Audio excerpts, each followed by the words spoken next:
আমাদের গ্রাম বাংলার প্রাচীন একটা ঐতিহ্য হচ্ছে পুতুল নাচ বা পাপেট শো। তো এখন আমরা গ্রাম বাংলায় খুব একটা পুতুল নাচ বা পাপেট শো দেখতে পাই না। তো আজ ছাত্ররা তোমাদেরকে আমরা সেই পুতুল নাচ কেমন ছিল তার একটা সাধারণ ধারণা, তার একটা কনসেপ্ট কি ধরনের হতে পারে, ছোট্ট আমরা যে পাপেট শোয়ের যে স্টেজটা পেয়েছি, এই স্টেজটায় আমরা একটা ছোট্ট পুতুল নাচ করে দেখাবো, যেটা থেকে তোমরা একটা তোমাদের খুব জানা পছন্দের একটা গল্প থেকে শিক্ষা পাবে সেখান থেকে। যাক, আমরা তাহলে এখন সেই পুতুল নাচের মাধ্যমে গল্পটায় আসা যাক। তোমাদেরকে শোনাবো সেই গল্পটা একটা ইঁদুর এবং একটি সিংহের গল্প। তাহলে সেই গল্পে আসা যাক। পুতুল নাচ বা পাপেট শো এর মাধ্যমে আমরা সেই গল্পে যাব। সিংহের প্রবেশ।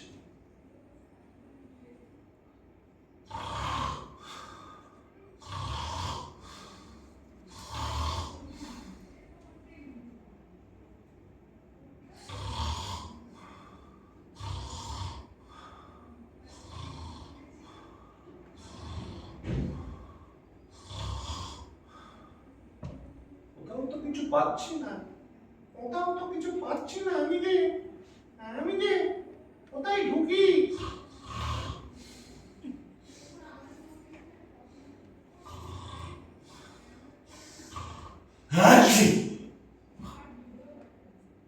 কে রে? কে আমার নাকে সুশ্রুড়ি দিচ্ছিস? আমি জঙ্গলের রাজা সিংহ। তুই আমার তুই আমার নাকে সুশ্রুড়ি দিচ্ছিস? কে তুই? না, আমি একটা ছোট্ট একটা ইঁদুর। আমি ছোট্ট ইঁদুর। তো তুই কেন আমার নাকে সুশ্রুড়ি দিচ্ছিস? তুই জানিস আমি জঙ্গলের রাজা, তাহলে আমার নাকে সুশ্রুড়ি দিচ্ছিস? এক্ষুনি তোকে আমি খেয়ে নেবো, জানিস? না, আমাকে আমা- আমাকে আমাকে খাবেন না। আমি ছোট্ট, আমি বুঝতে পারিনি ওটা আপনার নাক বলে। আমি বুঝতে পারিনি ওটা নাক বলে। আমি আমাকে খাবেন না। কেন? তোকে খাবো না কেন আমি? হ্যাঁ, তুই আমার কোন কাজে কাজে লাগবি? তুই লাগবি না লাগবি আমার হোমে, না লাগবি চোখে, কোনো কাজে তোর লাগার আমার নেই। তুই এইটুকু একটা ছোট্ট প্রাণী, তুই আমার উপকার করবি? তোর পক্ষে কোনো উপকার করা সম্ভব? না, জঙ্গলের রাজা সিংহ মশাই, আমি আমি দেখবেন দেখবেন আমাকে বাঁচান, আমাকে রক্ষা করুন। আমি একদিন আপনার ঠিক কোনো না কোনো উপকারে লাগবে। তাই বলছিস? ঠিক আছে, আমি তাহলে তোকে ছেড়ে দিলাম। দেখি তুই কোনোদিন আমার কোনো উপকার করতে পারিস কিনা। ঠিক আছে।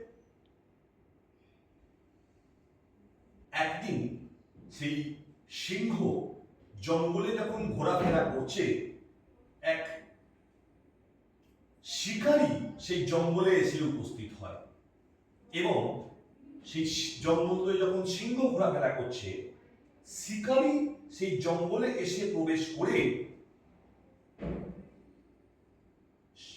জঙ্গলে এসে প্রবেশ করে শিকারী কি করে না, সিংহকে দূর থেকে পিছন দিক থেকে একটি জাল দিয়ে সিংহকে আবদ্ধ করে ফেলে। সিংহটা বাঁচার জন্য আর্তনাদ করতে থাকে, আমাকে বাঁচাও, আমাকে বাঁচাও, আমাকে বাঁচাও। সিংহটা আর্তনাদ করতে থাকে, কিন্তু কেউই বাঁচানোর থাকে না। সেখানে শিকারী আর্তনাদ করতে থাকে, আমি সিংহকে ধরতে পেরেছি, আমি সিংহকে ধরতে পেরেছি, হা হা হা হা হা। একটা সিংহকে জালের মধ্যে আবদ্ধ আমি করতে পেরেছি, সিংহটাকে আমি জালের মধ্যে আবদ্ধ করতে পেরেছি। খুব আনন্দ পায়, গ্রামবাসীদের ডাকতে যায়, সবাইকে বলতে আসি, বলছি যে সিংহকে আমি ধরতে পেরেছি। এই আনন্দে লাফাতে লাফাতে লাফাতে লাফাতে চলে যায় গ্রামবাসীদের ডাকতে। এমন সময় সেই জঙ্গলে যেখানে সিংহটা ধরা পড়েছিল, তার পাশ দিয়ে সেই ছোট্ট ইঁদুর, যে ইঁদুরটাকে সিংহটা একদিন বাঁচিয়েছিল, সেই ছোট্ট ইঁদুরটা জঙ্গলের সেই পাশ দিয়ে যাচ্ছিল, খাবার লোভে, খাদ্যের খুঁজে যাচ্ছে। ওখানে থেকে শুনতে পাইছে সিংহের একটা আর্তনাদ, বাঁচাও বাঁচাও বাঁচাও করে একটা সিংহের আর্তনাদ শুনতে পেয়ে সেই দিকে এগোতে গিয়ে দেখে সেই সিংহটি সে এখন জালে আবদ্ধ হয়ে আছে। সিংহ বলে, আরে তুমি এখানে? হ্যাঁ, আমাকে বাঁচাও। সিংহ বলছে, আমাকে বাঁচাও। তখন সেই ছোট্ট ইঁদুরটি, যার কোনো মূল্যই নেই, তা সত্ত্বেও সেই ছোট্ট ইঁদুরটি ধীরে ধীরে সেই জালটিকে কাটতে শুরু করে, ধীরে ধীরে সেই জালটাকে কাটতে শুরু করে, কাটতে কাটতে কাটতে কাটতে এক সময় সেই পুরো জালটাকে কেটে সিংহটাকে মুক্ত করে দেয়। তখন সিংহ অবাক হয়ে যায় যে আমি ভেবেছিলাম, তখন সিংহ বলতে থাকে, দেখো আমি ভেবেছিলাম যে এই ছোট্ট ইঁদুরের দ্বারা কোনো উপকার আমি কোনোদিনও পাবো না, কিন্তু তা নয়। যে কেউ যত তুচ্ছই হোক না কেন, সবার থেকেই উপকার পাওয়া যায়, প্রত্যেককেই তার যথাযোগ্য সম্মান দেওয়া উচিত। এবং সেদিন সিংহটা ইঁদুরকে যে শিক্ষা দিয়েছিল বা যে যে যে বিচার করেছিল বা যে বাঁচিয়েছিল, তার প্রতিদান সিংহটা কিন্তু আজ পেল। এখানে দুজনে, এবং সিংহটা বেঁচে গেল এবং তার সঙ্গে সঙ্গে এই ইঁদুরও তাকে যে জীবন দান পেয়েছিল, সেই জীবন দান থেকে ইঁদুরও কিন্তু তার প্রতিদান দিল।